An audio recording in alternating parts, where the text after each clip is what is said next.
پھر تو قرآن پاک میں تو ایسی ایسی عجیب باتیں ہیں کہ آپ سوچ نہیں سکتے. یہ تو بہت نارمل سی بات ہے, اونٹنی کا پیشاب پینا. میں بھی اس کی طرف آتا ہوں. ابابیل آتے ہیں اور ہاتھیوں کو مارتے ہیں. یہ کیا آپ کو طلسماتی کہانی نہیں لگتی؟ ٹھیک ہے, مچھلی کے پیٹ کے اندر حضرت یونس اتنے دن زندہ رہتے ہیں, یہ آپ کو طلسماتی کہانی نہیں لگتی؟ یہ کیسے ڈیفینڈ کرتے ہیں آپ؟ اگر سائنس نے سب کچھ ثابت کر دیا نا تو پھر ہمارے ایمان کی کوئی ویلیو نہیں. ہمارا تو ایمان کسی لاجک کے اوپر تھوڑی ہے, ہمارا ایمان تو اللہ تعالیٰ کی ہستی کے اوپر ہے جو کہ غیب کے اندر ہے.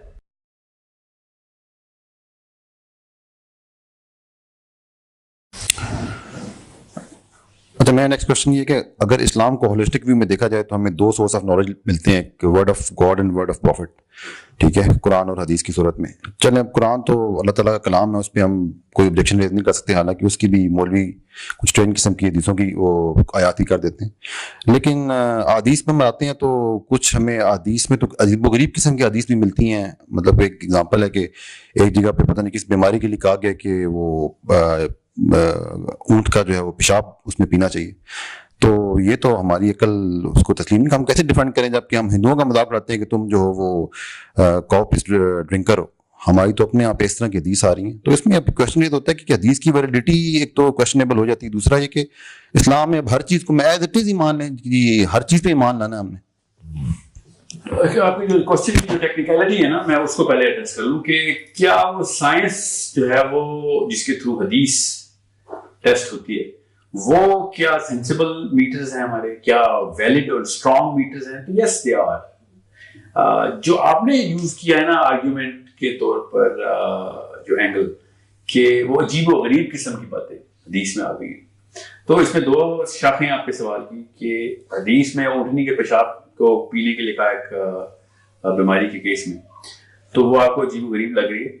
تو اگر عجیب و غریب is the instrument so which you going to test, تو قرآن پاک کو تو فارغ کریں نا آپ. ٹھیک ہے, پھر تو قرآن پاک میں تو ایسی ایسی عجیب باتیں ہیں کہ آپ سوچ نہیں سکتے. یہ تو بہت نارمل سی بات ہے اونٹنی کا پیشاب پینا. میں بھی اس کی طرف آتا ہوں. ابابیل آتے ہیں اور ہاتھیوں کو مارتے ہیں. یہ کیا آپ کو طلسماتی کہانی نہیں لگتی؟ ٹھیک ہے, مچھلی کے پیٹ کے اندر حضرت یونس اتنے دن زندہ رہتے ہیں. یہ آپ کو طلسماتی کہانی نہیں لگتی؟ یہ کیسے ڈیفینڈ کرتے ہیں آپ؟ سمجھ لیں, عجیب و غریب is not an instrument in the case of this حدیث. اور یہ بہت ہی مشہور حدیث ہے, ہر بندے نے مجھے پکڑا ہوتا ہے, چاہے کینیڈا ہو, چاہے امریکہ ہو, چاہے پاکستان ہو, کہ یہ حدیث کیسے, یہ کتابیں کیسے مان میں پیشاب پلایا ہوتا ہے. یہ وہی لوگ ہیں جو کہ اس وقت دنیا کی نمبر 1 ان دا ٹاپ 10 ہے. ایک وقت میں نمبر 1 ہو گئی تھی دوائی پریمیرن لیتے تھے آرتھرائٹس کی. ابھی بھی لیتے ہیں دوائی, ابھی بھی وہ ٹاپ کی ہے پریمیرن. پریمیرن از پریگننٹ میئرز یورین, اس کو پریمیرن کہتے ہیں. آرتھرائٹس کی سب سے اسٹرانگ دوائی اس کا کوئی چلتے. دنیا پوری, مسلمان بھی اپنی ماؤں کو بھی وہی کھلا رہے ہیں, بڑھاپے میں کھلائے جاتے ہیں. وہ اس کو گھوڑے کا پیشاب پلاتے ہیں, بہت کوئی مسئلہ نہیں ہے, کیونکہ اس وقت عجیب نہیں لگتی کہ گھوڑے نے کہہ دیا. اور یہ گھوڑے کا پریگننٹ میل, ایک female horse when it's pregnant has the highest amount of oxytocin, and oxytocin is the big healer. وہ اس لیول کی ہیلنگ کرتا ہے کہ وہ اس وقت سپر آکسیٹوسن ہوتا ہے, وہ چیز پریگننٹ, تو فیمیل کے اندر آکسیٹوسن کی پیک ہوتی ہے جب وہ پریگننسی میں ہوتی ہے. اس کا اس وقت پیشاب لے کے اس سے دوائی 9 parts urine to 1 part ammonia ہے اس میں, یاد رکھیے گا. Sorry chemical 9 parts urine to 1 part chemical in Premarin جو فارمولا ہے اس کا. پورا کا پورا پیشاب پلا رہے ہیں اس کو ایک گھوڑی کا. تب ہمیں کوئی مسئلہ نہیں کیونکہ اماں کو آرتھرائٹس ہے اور پیچھے کسی جان پیٹر اور جانسن اینڈ جانسن JS کے اور whatever ایبٹ کا سائن لگ گئے. Abbott is okay for us, Bukhari is not okay for us. یہ انسٹرومنٹ کیسے ہمارا پوری بیک فائر کرتا ہے. تو یہ Premarin is just one case, but it is such an amazing case کہ اونٹنی کے پیشاب کے اوپر ان کو بہت مسئلہ تھا, ٹھیک ہے, اور پریمیرن کے اوپر ان کو مسئلہ نہیں.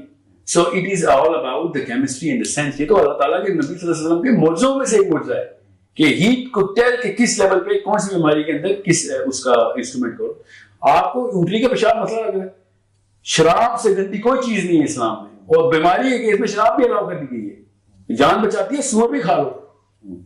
پیشاب تو ایک ویری آرگینک سبسٹنس ہے, میں اس کی تعریف نہیں کر رہا ہوں. In this case Premarin is the most effective medicine and that camel urine was the most effective. اور آئرونیکلی وہ سبھی ٹھیک بھی ہو گئے تھے.